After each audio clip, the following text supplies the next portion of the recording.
Assalamualaikum warahmatullahi wabarakatuh.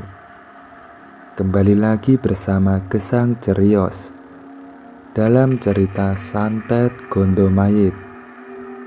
Sebuah santet yang bukan ditunjukkan untuk perorangan, akan tetapi untuk melenyapkan sebuah desa.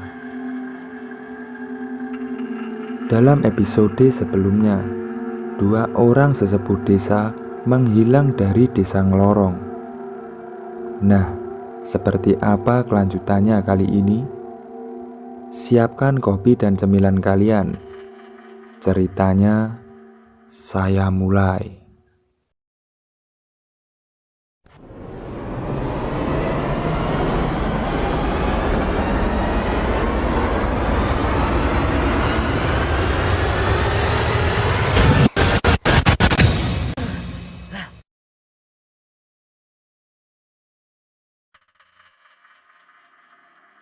Pagi itu desa Nglorong terasa lebih panas dari biasanya. Bukan karena matahari, melainkan karena emosi warga yang mulai terkumpul di satu arah. Beberapa orang berdiri di depan rumah Pak Darmo. Nada bicara mereka keras, tidak lagi berbisik. "Yen ora dicek saiki, kapan meneh?" ujar seorang pria. "Wong-wong wis padha wedi," sahut yang lain. "Ojo nganti ono korban meneh." Nama Mbah Limbuk mulai disebut tanpa ragu.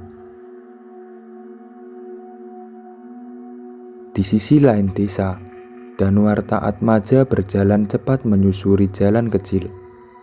Ia tidak menuju balai desa, tidak pula ke rumah Rama. Ia menuju keluar desa. Langkahnya mantap meski wajahnya tegang. "Yen aku melu rame-rame, ora ono sing iso ngrungokke," gumamnya pelan.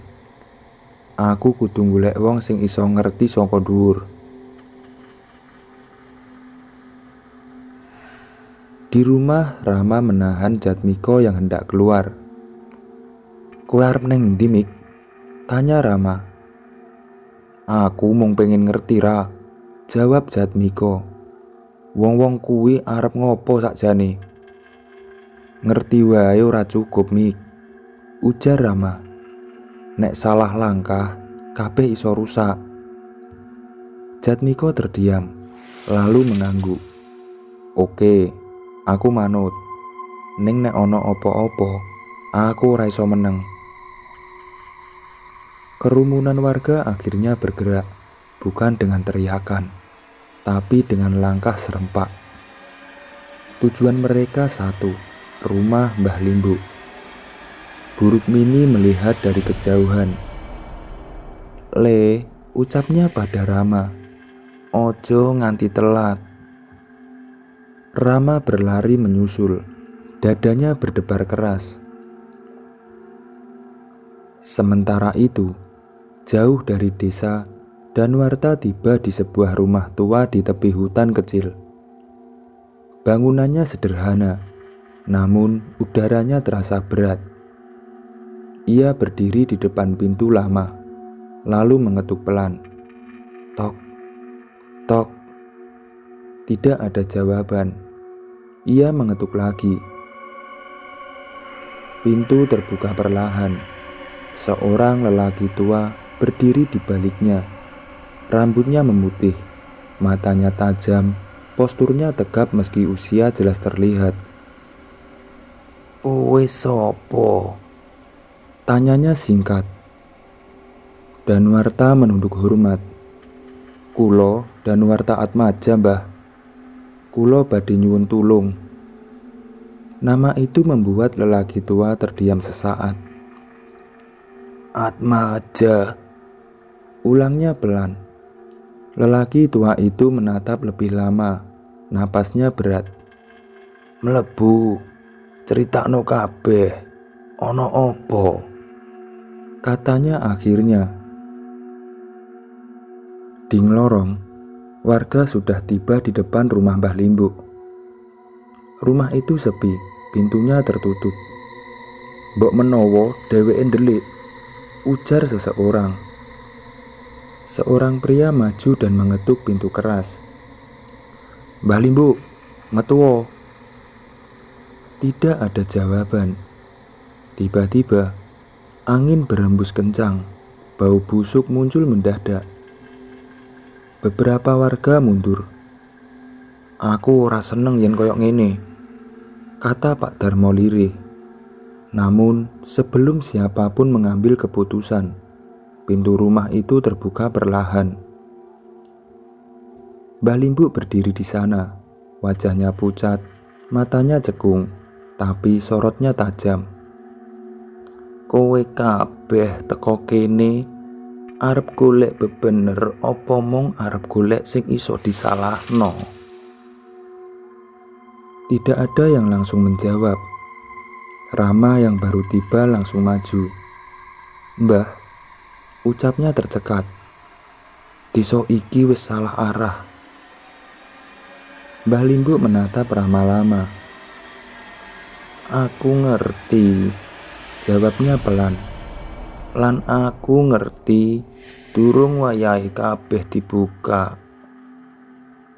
Kalimat itu membuat warga semakin gelisah. Di rumah tua jauh dari desa, Danuarta menyelesaikan ceritanya. Ia menceritakan bau, santet, fitnah, dan nama yang sengaja dihilangkan. Lelaki tua itu bernama Mbah Singo Mulangjoyo. Mbah Singo Mulangjoyo menghela napas panjang. Iki ora perkara cilik, ujarnya. Danuarta mengepalkan tangan.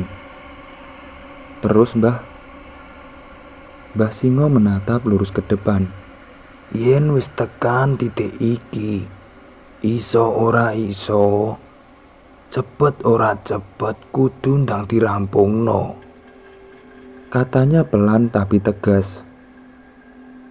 Kembali di nglorong, ketegangan mencapai batasnya.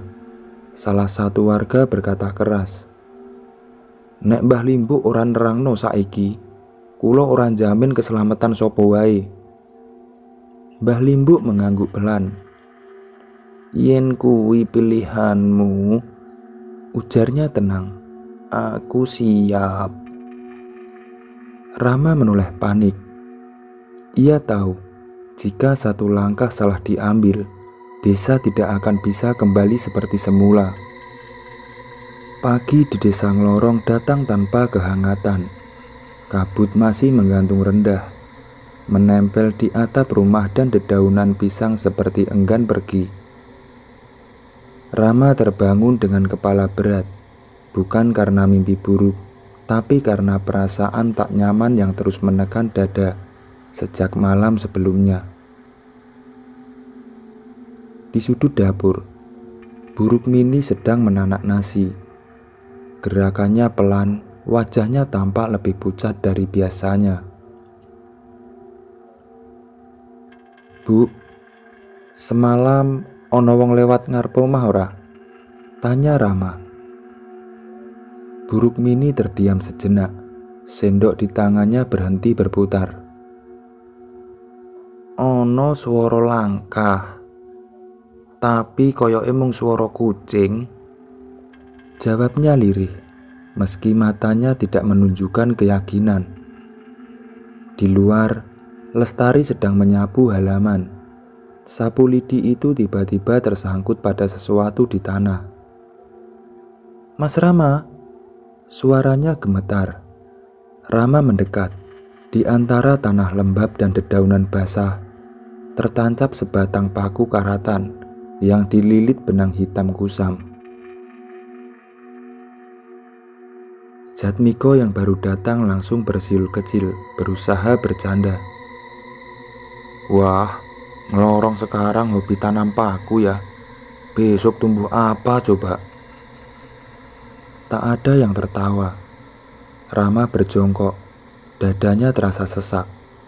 Bukan karena benda itu saja, tapi karena ia pernah melihat hal serupa di rumah warga lain yang jatuh sakit. Jangan disentuh, kata buruk mini cepat. Firasat ibu gak enak. Hari itu kabar menyebar cepat. 2 warga kembali mengeluh sakit aneh. Demam naik turun, tubuh lemas, dan mimpi buruk yang sama. Sosok tinggi berdiri di sudut ruangan, hanya diam dan menatap. Nama Mbah Limbu kembali disebut-sebut. Bisikannya lebih tajam, lebih berani. Sejak dia gak kelihatan, malah tambah banyak kejadian. Jangan-jangan ilmunya ditinggal. Rama mengepalkan tangan. Ia tahu ada yang sengaja membiarkan arah tudingan itu hidup. Sore menjelang maghrib, seorang lelaki asing terlihat di ujung desa. Pakaiannya sederhana, wajahnya biasa saja, langkahnya tenang. Ia berhenti di warung, membeli rokok lalu duduk seperti warga lain. Tak banyak bicara, terlalu tenang untuk orang yang baru datang ke lorong. Dari kejauhan, mata lelaki itu sempat tertuju ke rumah Rama. Hanya sesaat. Namun cukup lama untuk menimbulkan rasa tidak nyaman. Malam turun perlahan. Angin membawa bau tanah basah dan sesuatu yang lebih pahit. Rama duduk di teras rumah, menatap jalan tanah yang mulai basah oleh embun. Di tangannya, rokok dibiarkan mati begitu saja. Di dalam rumah, Lestari belum tidur. Sejak pagi ia mengeluh pusing, seperti ada suara berbisik pelan yang muncul lalu menghilang.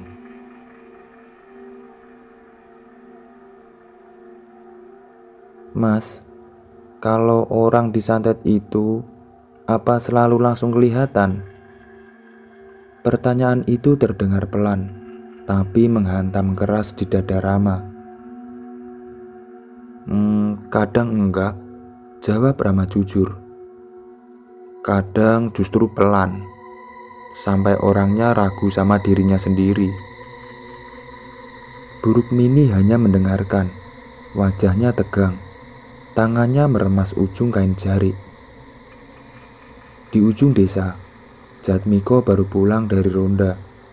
Wajah cerianya kali ini tak sanggup menutupi kegelisahan. Ram, warga pada mulai ribut, katanya lirih. Ada yang bilang kalau sumbernya memang belum pergi, cuma ganti cara. Rama menatapnya tajam. Ganti cara gimana? Ya bikin orang saling tuduh, biar kita sibuk berantem, bukan nyari siapa yang sebenarnya main. Ucapan itu menggantung lama di udara. Tak lama kemudian, terdengar suara kentongan dipukul pelan. Bukan tanda bahaya, tapi isyarat kumpul mendadak. Di balai kecil desa, beberapa warga sudah berkumpul. Wajah mereka tegang, mata mereka penuh kecurigaan. Nama Mbah Limbu kembali disebut lebih keras dan lebih kasar. Dulu, dia sering keluar malam. Sekarang hilang, tapi kejadian malah tambah. Kalau bukan dia, siapa lagi?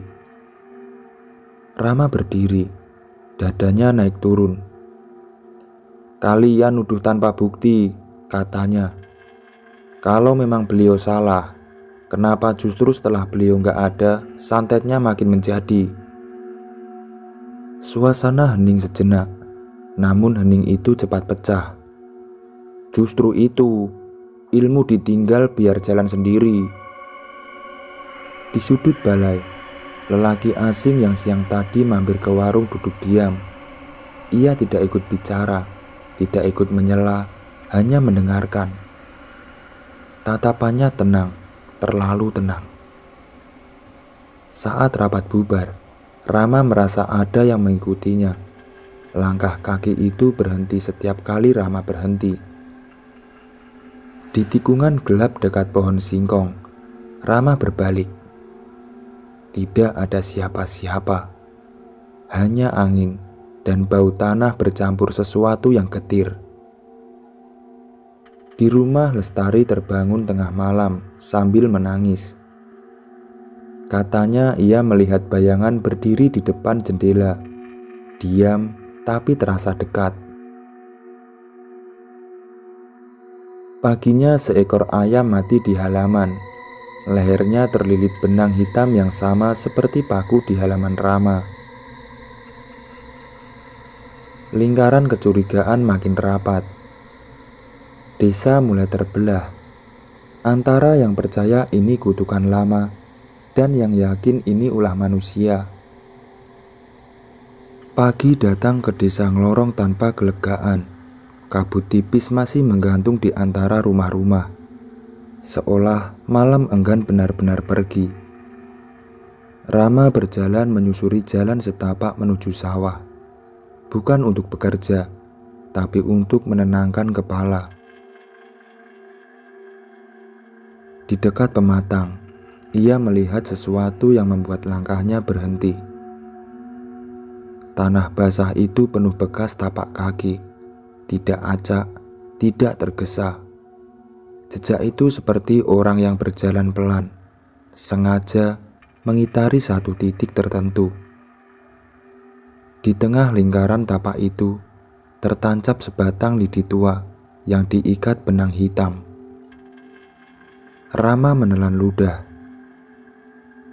Siang harinya, kabar lain menyebar. Seorang warga tua jatuh sakit mendadak. Bukan demam, bukan juga luka. Tubuhnya lemas, matanya kosong, seperti kehilangan arah pulang. Beberapa orang mulai berbisik, ini bukan santet sembarangan. Di rumah Buruk Mini, Lestari semakin sering melamun. Kadang ia berbicara sendiri, kadang terdiam lama menatap dinding. "Mas, aku mimpi tempat aneh," katanya pelan. "Kayak rumah tua, tapi aku merasa pernah ke sana. Padahal aku yakin belum pernah." Rama terdiam. Deskripsi Lestari terlalu jelas untuk disebut mimpi biasa. Sore menjelang maghrib, Jatmiko datang tergesa. Wajahnya pucat, suara biasanya ramai kini tertahan. "Aku dengar dari orang tua-tua, katanya dulu pernah ada kejadian besar di desa ini. Orang hilang, rumah kosong, tapi gak pernah dibicarakan lagi." "Kenapa?" tanya Rama.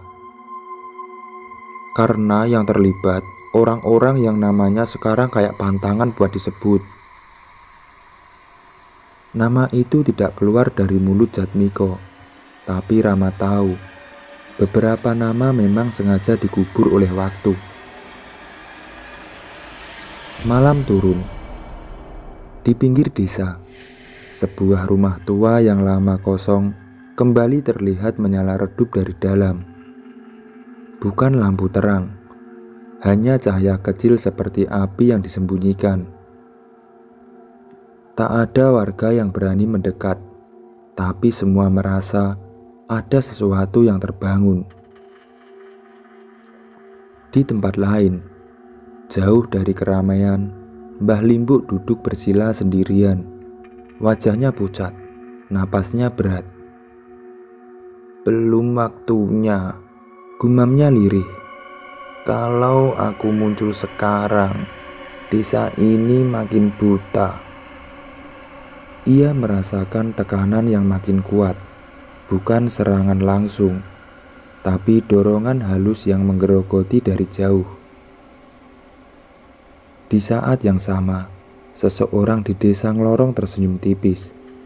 Bukan senyum puas, melainkan senyum orang yang tahu semua bidaknya sudah mulai bergerak.